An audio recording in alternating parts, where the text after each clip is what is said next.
8 জন taxi চালককে গ্রেপ্তার ও Asansol station চত্বরে থাকা স্ট্যান্ডকে টেন্ডারের মাধ্যমে বেসরকারি সংস্থাকে দেওয়ার প্রতিবাদে সরব হয়ে রেলের বিরুদ্ধে রাস্তায় নামল রাজ্যের শাসক দল তৃণমূল কংগ্রেসের শ্রমিক সংগঠন আইএনটিটিইউসি।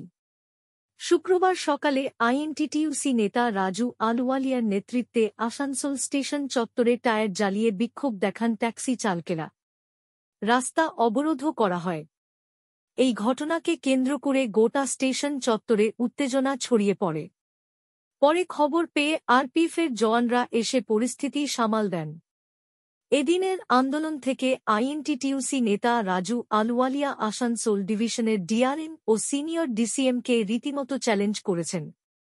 তিনি হুমকি দিয়ে বলেছেন, রেল যদি নিজেদের সিদ্ধান্ত থেকে সরে না আসে তাহলে বৃহত্তর আন্দোলন করা হবে। শুধু নয়, ডিআরএমকে অফিস থেকে আমরা বেরোতে দেব না।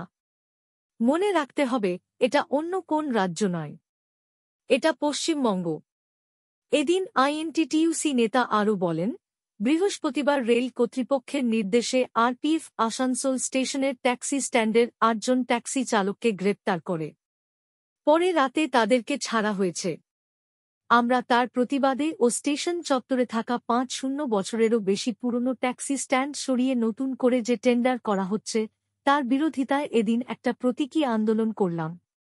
5 দশকেরও বেশি সময় ধরে এই স্ট্যান্ড থেকে ট্যাক্সি চালিয়ে চালকেরা জীবিকা নির্বাহ করেন।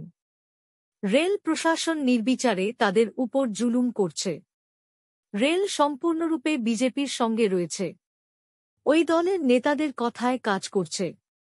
বিশেষ করে আসানসোল ডিভিশনের ডিআরএম ও সিনিয়র ডিসিএম বিজেপির নির্দেশে কাজ করছেন।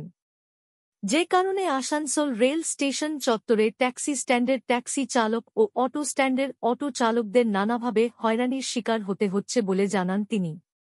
তিনি বলেন, হঠাৎ করেই যেভাবে ট্যাক্সি স্ট্যান্ডটি নতুন করে টেন্ডার করা হচ্ছে তা আইএনটিটিইউসি বা তৃণমূল কংগ্রেসে কখনোই বরদাস্ত করবে না। এর আগে বাসস্ট্যান্ড সরানো হয়েছে। যে বাসস্ট্যান্ড করা হয়েছে সেখানের সব জায়গা বিক্রি করে দেওয়া হয়েছে।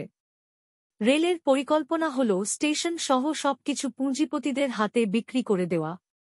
মুখ্যমন্ত্রী মমতা বন্দ্যোপাধ্যায়ের নেতৃত্বে বাংলা এমন একটি রাজ্য যেখানে শ্রমিক ও দরিদ্রদের কখনো বঞ্চিত হতে দেওয়া হয় না।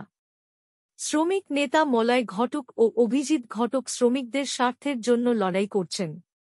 এমন পরিস্থিতিতে এমন অন্যায় সহ্য করা হবে না। তিনি বলেন, এদিনের এই বিক্ষোভ শুধুমাত্র প্রতীকীভাবে করা হয়েছে। রেল যদি তাদের মনোভাবে অনড় থাকে তাহলে আগামী দিনে আরও বড় পরিসরে আন্দোলন করা হবে বলে তিনি হুমকি দেন।